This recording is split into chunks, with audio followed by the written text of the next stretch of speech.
બેસો ને.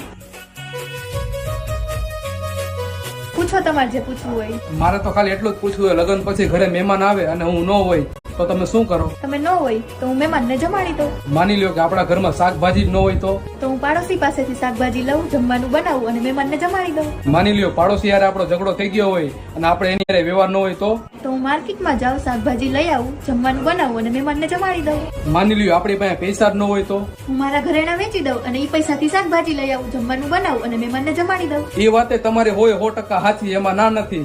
પણ લગ્ન વખતે અમારે ઘરેણા કરાવવાની તેવડ ન હોય અને તમને ઘરેણા ન આપ્યા હોય તો હું તારી હારે લગ્ન જ શું કામ કરું? લુખા તો હાલ નીકળ અહીંથી અને આજ પછી અમાર ડેલીએ દેખાતો નહીં. જાઓ તો ક્યાં જમતા તો જાઓ. નથી જમવું, ઈ જમવાનું કુવામાં નાખી દયો અને ઓલી અંદર હે ને એને નાખી દયો.